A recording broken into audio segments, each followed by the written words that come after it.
Paul, le persécuteur, était un homme avec une volonté très forte. La force qui conduisait cet homme était impressionnante. Il faisait preuve d'une force, d'une dynamique parmi les hommes. Et ce que Saül de Tarse avait déterminé, personne ne pouvait le différer, sauf Dieu. C'était un homme de cette nature-là.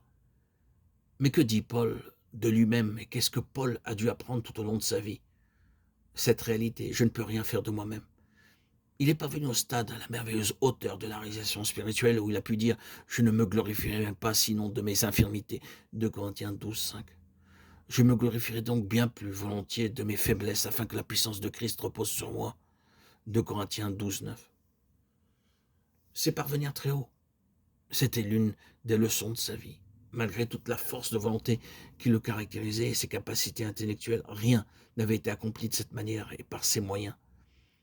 Ce devait être quelque chose qui le saisissait, qui était sur lui. Il se mouvait dans la puissante sphère d'une autre énergie qu'il appelait la puissance de Christ, et non sa propre force, sa propre volonté, ses forces propres. Car il parlait de lui-même comme étant incapable, intégralement insuffisant pour ces choses. Qui est suffisant, disait-il. Et il répondait, notre capacité au contraire vient de Dieu. Il nous a aussi rendus capables d'être ministres d'une nouvelle alliance.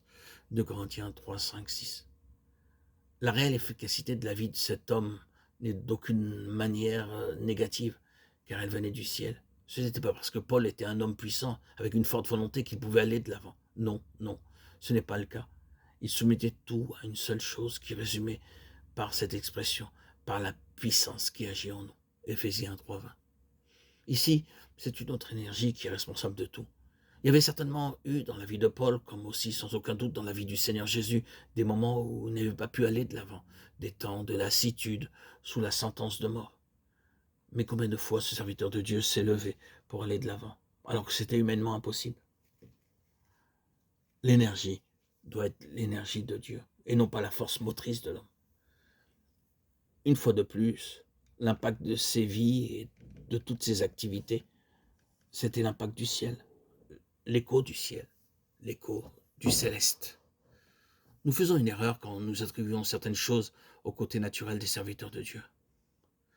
Et c'est particulièrement vrai pour ce qui concerne Paul. Nous commettons une grande erreur. Les hommes ont pris l'habitude de parler du merveilleux pouvoir de l'intellect de Paul, de sa capacité de récupération, de survie et de persévérance.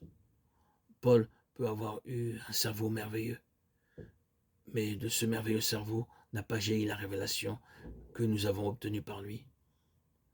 Le Seigneur a eu un bon canal et un vase utile, mais la connaissance, la révélation ne s'est trouvée en lui que quand le Seigneur l'a mis en lui. Cela signifie donc que tout procédé du ciel, tout ce dessein, sa réalisation, son impact, son efficacité ont pour origine cette ressource incorruptible, ce plus d'énergie qui se déverse. Chers amis, auditeurs, auditrices bien-aimés, remercions Dieu pour cette fontaine inépuisable d'énergie spirituelle. Oui, mes chers amis, nous en sommes tous témoins, nous qui sommes appelés enfants de Dieu, qui avons reçu l'Esprit Saint. C'est une très grande réalité. Vous et moi, nous avons besoin d'apprendre à connaître tout ce que nous avons dans les ressources de Christ pour faire et pour accomplir son œuvre en communion avec l'Esprit que nous avons reçu. Cet Esprit qui nous revigore, nous régénère. Cet Esprit qui fait de nous des témoins de Christ. Amen, alléluia. Pour ma part, je me souviens, 6 ans en arrière, le 26 septembre 2019, où ma vie a été transfigurée, où j'ai reçu le baptême par immersion au lac de ma ville natale, et j'en suis sorti tout à fait différent. Et cet esprit aujourd'hui m'accompagne quotidiennement, me pousse à faire des vidéos, des audios, plus de 100 000 à ce jour, en prenant en compte ma chaîne historique, Yeshua, Jésus-Christ, le roi Messie, Melech HaMashiach. Quelle merveille! En prenant en compte les vidéos audio sur TikTok, Instagram, Facebook. C'est colossal. Et pourquoi?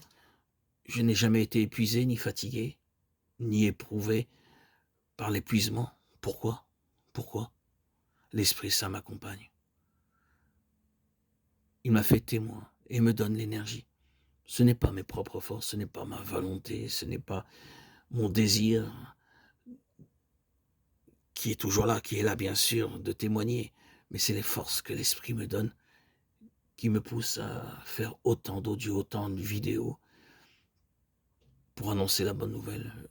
Une seule oreille tendue, une seule personne à l'écoute suffira pour que je puisse avoir accompli l'œuvre que Dieu attend de chacun d'entre nous. Aujourd'hui, il n'y a plus besoin de courir dans la rue, chanter avec un micro sur les places, taper aux portes. Grâce aux réseaux sociaux, on tape à toutes les portes, à celui qui veut entendre, bien sûr. Au lieu d'atteindre une personne, on en atteint 10 000, 11 000, 20 000, quelques personnes de passage, qu'importe. Et leur a entendu le message. Peut-être plus tard, le nom du Seigneur Jésus aura un impact sur elles. Notre but pour chacun d'entre nous, frères et sœurs en Christ, c'est de témoigner. Si ça ne vous intéresse pas les réseaux sociaux, faites-le d'autres manières. Il y a tellement de manières pour témoigner de Christ dans votre comportement, dans votre attitude, dans votre famille, dans votre entourage, dans votre voisinage. Vous irradiez Christ et vous témoignez de la présence de Christ dans votre vie. Une des clés fondamentales, c'est laquelle j'y tiens fortement, c'est de rester en communion avec l'Esprit Saint et de lire quotidiennement la Bible. C'est la base. C'est le lien pour rester attaché fortement au cep et recevoir cette énergie divine qu'est l'Esprit Saint, qu'est Christ. Être impacté par le Seigneur de manière puissante. Je n'ai jamais trouvé plus fort et plus grand,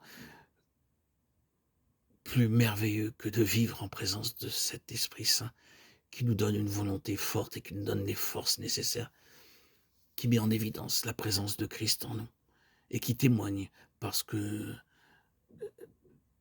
ce que nous vivons quotidiennement dans nos vies, qui témoigne que Christ est vivant. Ce n'est pas un personnage historique, simplement, qui est passé à une période de l'histoire. Non, c'est le Christ Dieu vivant qui vient aujourd'hui en nous. Nous sommes tous des petits Christ par l'Esprit Saint que nous avons reçu. Et nous témoignons tous que Christ est vivant. Aujourd'hui, en 2026, et pour tous ceux qui sont encore de nouveau-nés, qui recevront par leur nouvelle naissance l'Esprit Saint en 2030, 2040, 2050, jusqu'à la fin des temps. Dieu est éternel au-delà des temps et des dates. Recevoir l'Esprit Saint, c'est qui procède du ciel, c'est recevoir la nouvelle alliance, c'est recevoir Christ, c'est devenir serviteur de Dieu, c'est agir par cette force motrice qu'est l'Esprit Saint quotidiennement pour témoigner, pour annoncer la bonne nouvelle du salut. Christ vivant dans tous les cœurs qui lui sont disponibles. Es-tu prêt à accepter Christ dans ta vie? Dis-le, demande-lui, agenouille-toi, demande à ce qu'il à le recevoir. Il faut s'agenouiller en signe de soumission, d'obéissance. Il faut confesser ses péchés au Seigneur et lui demander pardon pour tes péchés et ainsi lui demander de recevoir l'Esprit Saint. Il te le donnera. Ton cœur est prêt, ton cœur est disponible, il te le donnera. Moi, je ne connaissais rien de ce qu'était l'Esprit Saint. Je ne m'attendais à rien de particulier lorsque je me suis trempé au baptême. Je savais que j'allais recevoir l'Esprit Saint, je savais que j'allais recevoir Christ, mais j'étais loin d'imaginer ce qu'était vivre Christ, vivre de sa présence. Ce fut un véritable miracle.